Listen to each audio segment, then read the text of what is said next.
what is this guy, David Chappelle or whatever his name is, on Netflix. Yeah. Like, as difficult it is I don't want to comment on it. I feel like it's pretty stupid to say something like that, more especially knowing what the trans community is going through.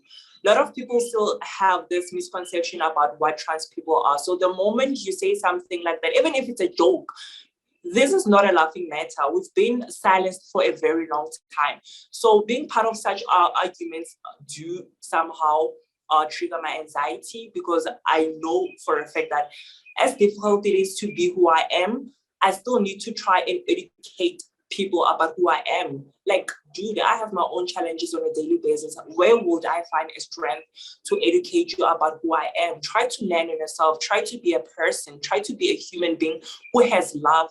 Because the moment you have love, it's easy to understand where another person comes from. How can, we accept and love, one another without, sexual preferences, or like whoever we decide to love? I think, to be honest with you, for me is about, when I think about love in Africa, when I think about LGBTQ rights, when I think about the LGBT plus community, I think about how political it is, how Tracy did mention scapegoating the LGBT plus community. I think if our politicians stop doing that, there's going to be a lot of, freedom and power to love and freedom to then be who you are, like Nola. We have seen over the years, we've seen governments or politicians managing political crisis by targeting the LGBT plus community. We have seen people use them to launch political careers. I think there's a very, I can't remember what his name is, but he's in Uganda, and that's what he's done over the years. I also feel like the church is playing a major role for people who say that love, or the church is all about love. God is love, isn't it? But for some reason, our religious leaders are using the pulpit to spew hate, and this is then shaping ideologies around homosexuality. I had conversations with my followers on Facebook, and I asked them, but why don't you accept LGBT people? Why don't you let them have the right to choose who they want to love?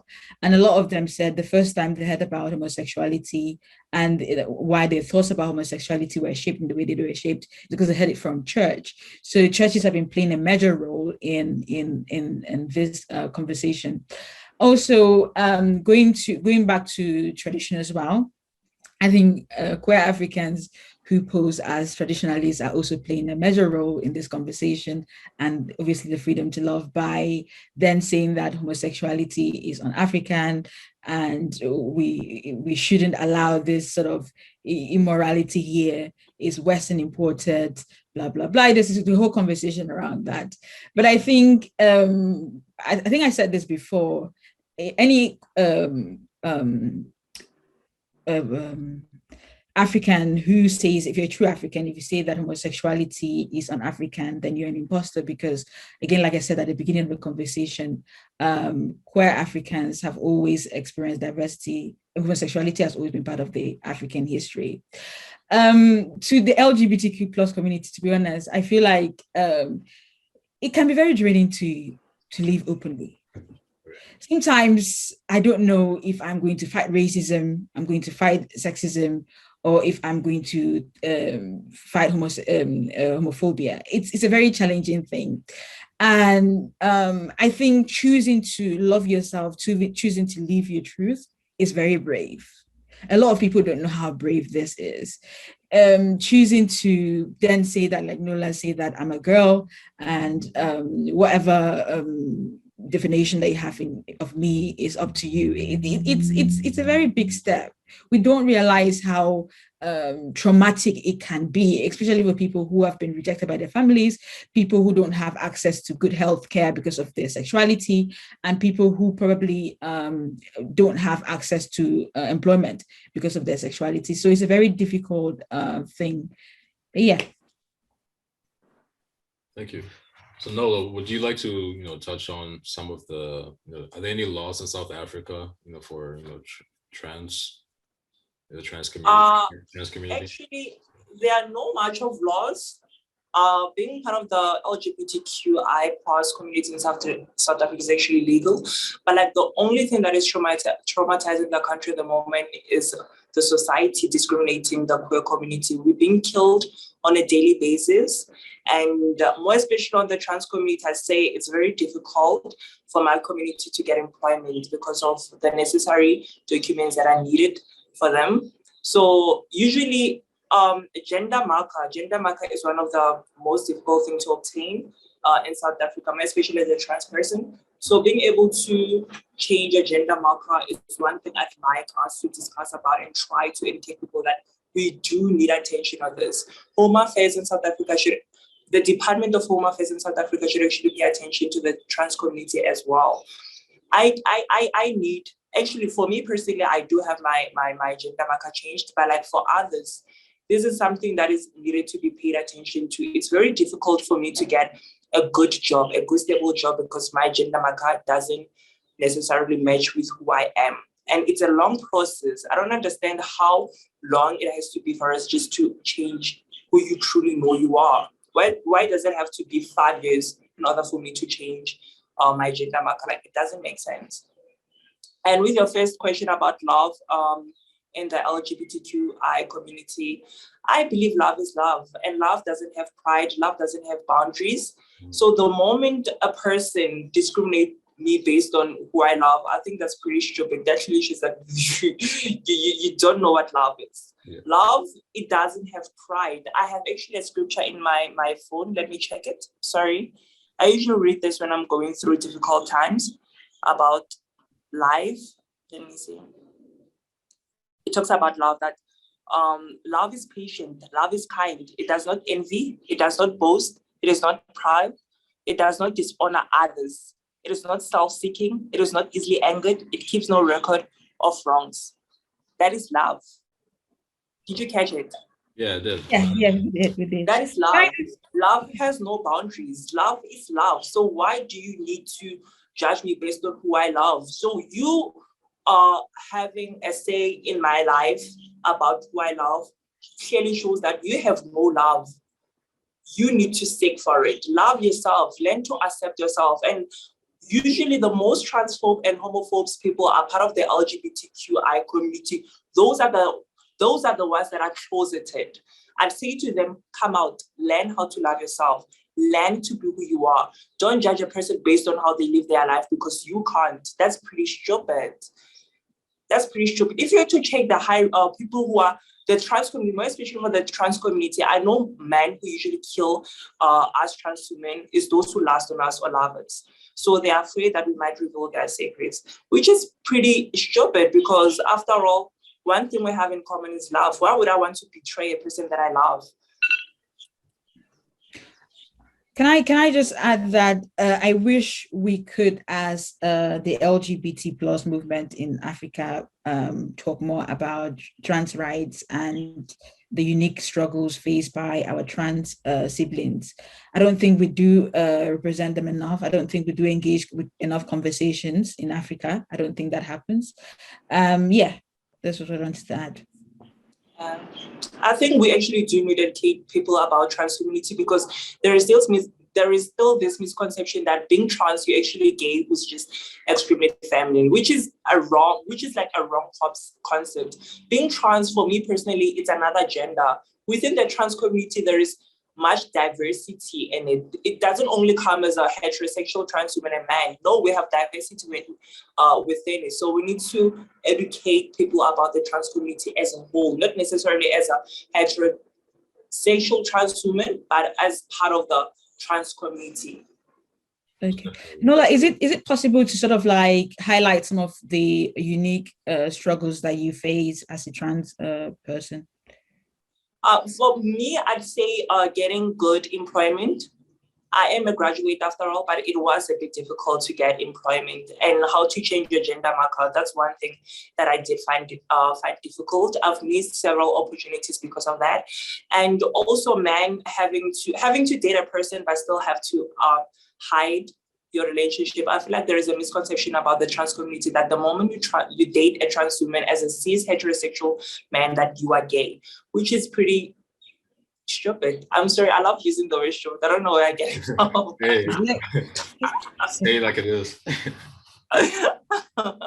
So like, I think the only way we can go about it is to educate people about the trans community. This is gender, it's not sexual orientation.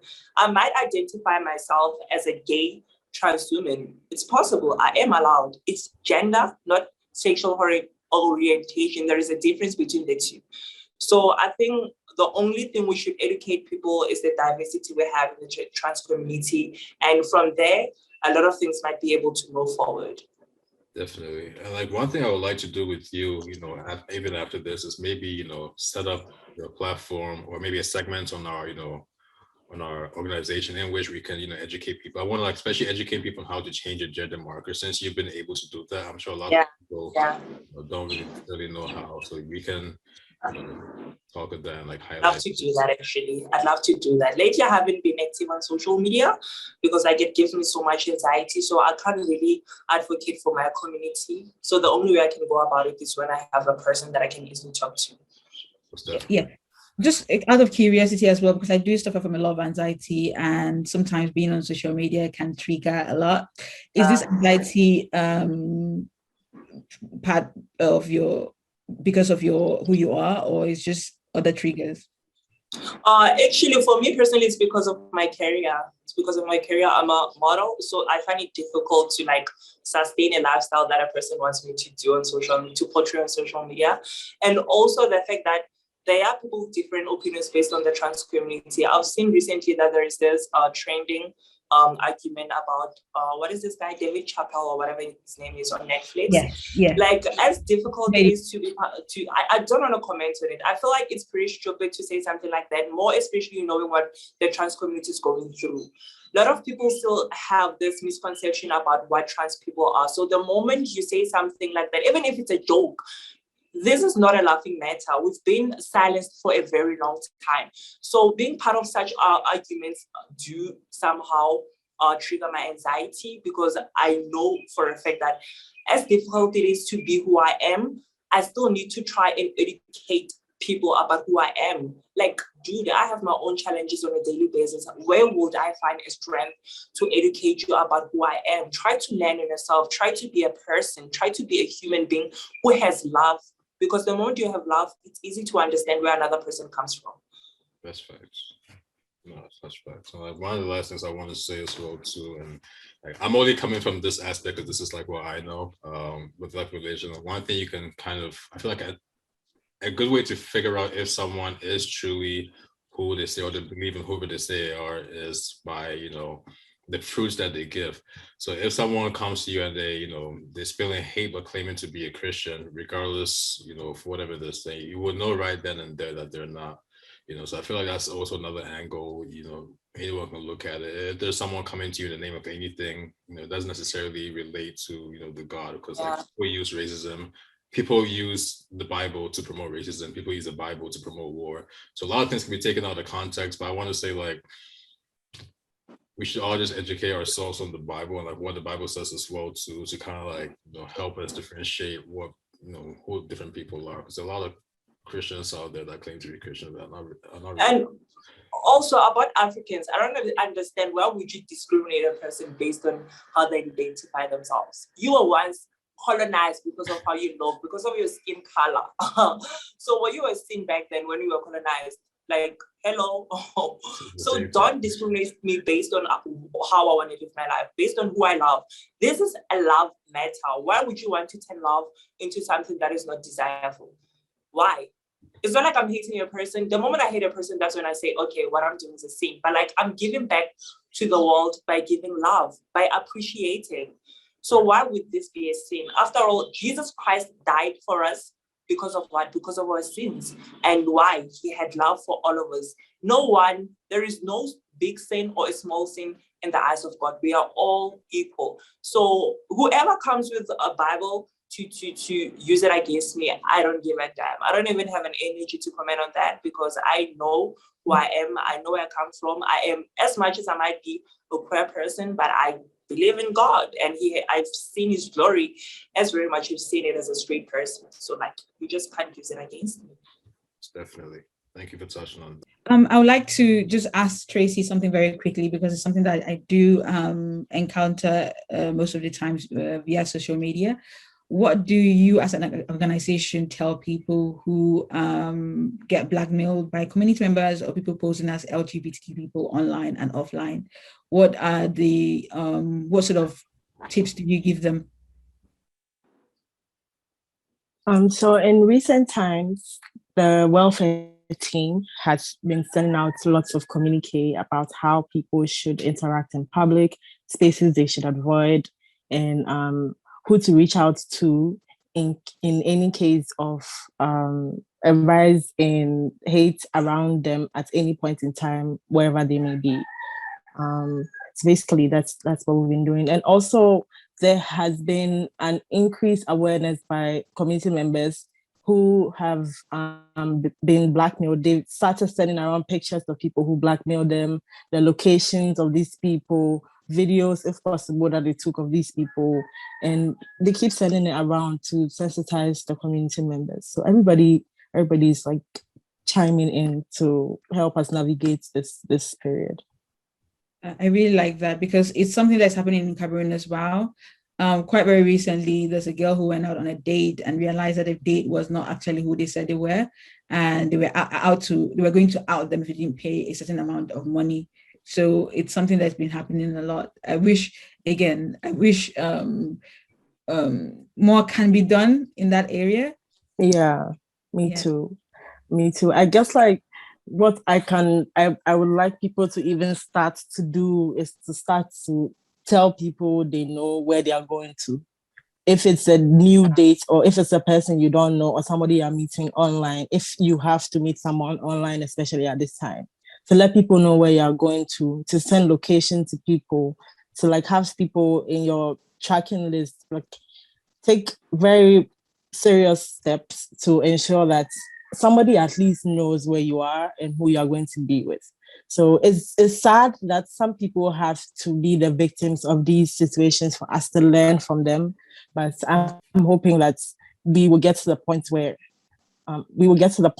we have enough resources and enough support, especially from the government, to thwart such situations and make us feel safer. Brilliant. Like that. Wow, I would never have thought people were posing as being fake LGBT online. That's actually crazy to think about. Well, thank you, for touching on that as well too. I feel like that was definitely needed for whoever is listening. So thank you as well. Same here. I mean, again, I'm very happy that we had this conversation.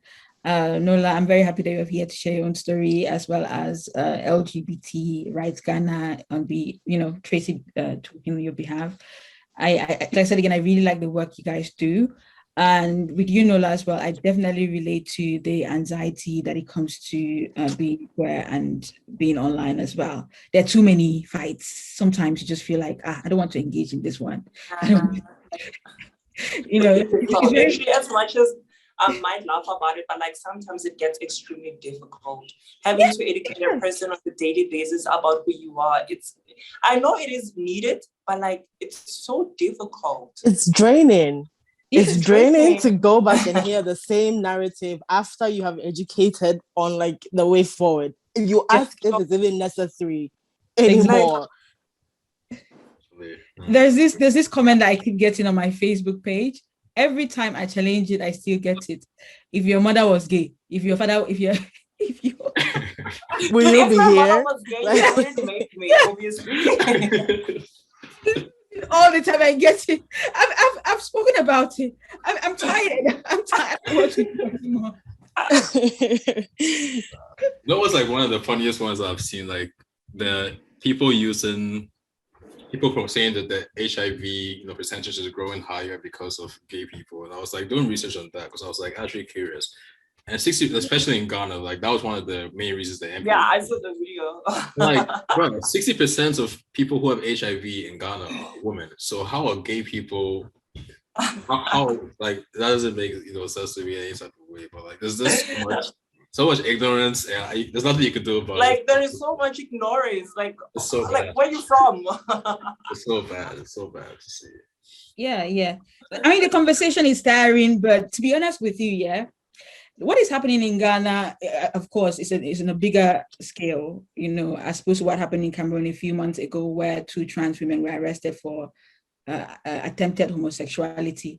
I think, again, like Tracy said, sometimes it takes certain people to go through certain stuff, for certain conversations to be had, and for certain mechanisms to be put in place. I think what happened in Cameroon opened up a conversation. Right. People who were not interested in LGBT rights, who were not thinking about LGBT people, started thinking about LGBTQ people. And I think in some ways, despite the challenges that an organization like LGBT Rights Ghana is facing, maybe this bill might just be what, it broadens the conversation. You understand?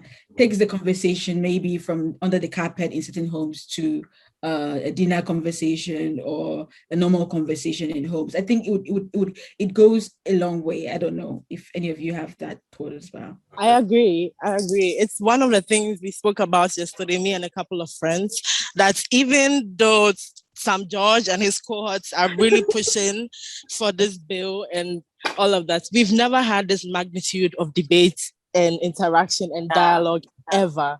And so it's sort of like gives me some hope, because we are now addressing like years and years and years of homophobia and learned misogyny and all of that.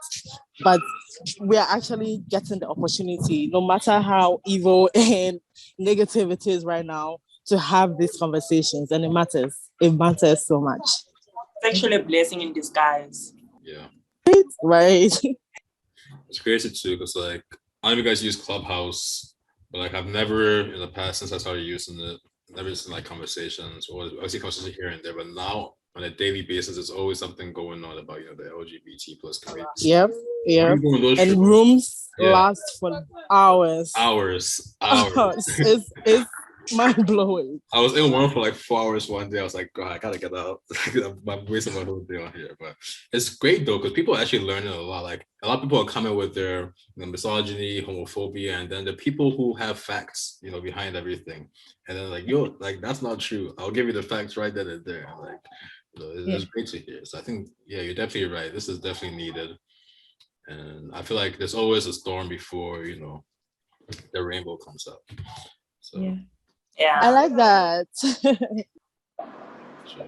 So I think that, and I definitely want to, set something up with you guys on my platform in which we can educate the masses. It doesn't have to be every day, but whatever, however you guys, or whatever you're comfortable with, you can shoot me some information here and there, and I'll, definitely post it in our newspaper, which is published in Ghana as well, too, so they can do what I can do. And okay, guys, I need to charge my phone. I have another interview in like 30 minutes. So it was great meeting every one of you. Have a great one, and thank you. Stay blessed. See you. It was great seeing you, Nolo.